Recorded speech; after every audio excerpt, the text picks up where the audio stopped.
Welcome to DonaldWaugh.com. It's a nice afternoon here at NAMM 2019. We're here at Magnatone, and Hal is going to tell us exactly what's new. It's nice to meet you, first of all, Donald. Seems like we have a lot of friends in common. And you're an awesome musician. Oh, thank you so much. Donald just blew our mind playing some looping guitar parts through the amps. It was very calm and lovely sounding. My history with Magnatone amps, since you asked, goes back to the late 1970s, where I became fascinated with the amplifiers because they were pretty rare, and they were used by people like Buddy Holly, Lonnie Mack, and Link Ray. Stevie Ray Vaughan had the first one that I actually was able to play through when I opened a show for him in Toronto in the 80s, and I really enjoyed the true stereo vibrato, and the reverb on the amplifier was far superior to the Fender amps that I'd heard at that time. Our friend Larry Craig here is the technician and designer of the amplifiers. A lot of people know him from his work with Neil Young over the years, and he helped to redesign the circuits and modernize them a bit so they're a bit more reliable. So the difference that this amplifier does that no other amplifier does is a circuit called a variable resistor, or varistor circuit, and it creates a true stereo vibrato. Now in a Fender amp, they call them vibrato amps, but they're not. They're actually tremolo amps that are volume based.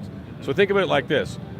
The Fender type amplifier is amplitude modulation, which is volume based, and these are frequency modulation, which is tone based. You're literally bending the pitch of the note electronically without using anything digital. It's all done by tubes and wired by hand.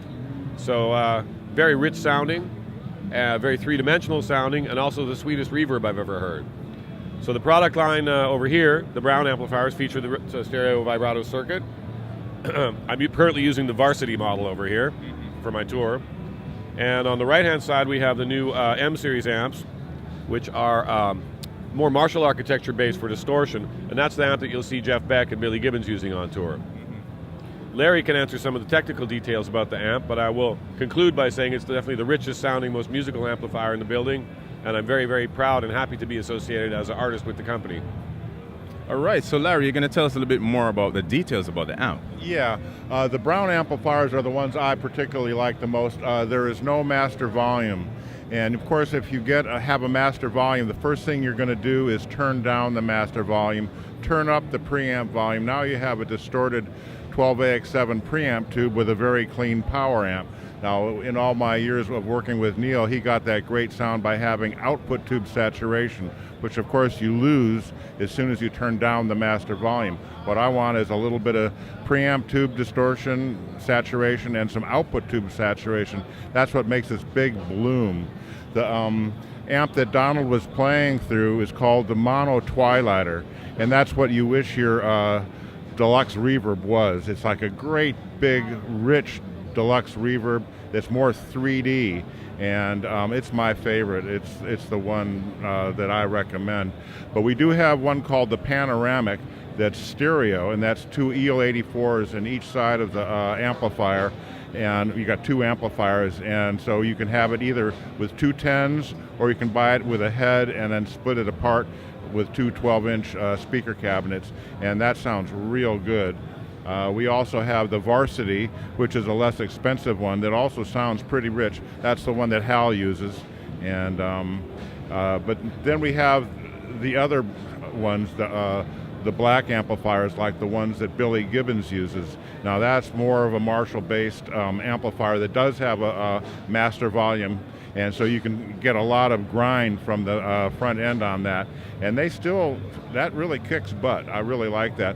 And we also have what's called the Mark II, which is kind of a combination of let's say a Tweed Pro and a Marshall. So it gets a little of that.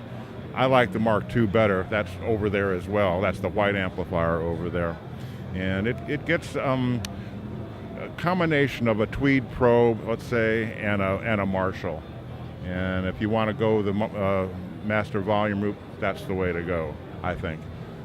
And we also have, right here, this is a stereo Twilighter. So this is two mono Twilighters in one cabinet, and so that pitch shift vibrato, you get it in stereo, back and forth.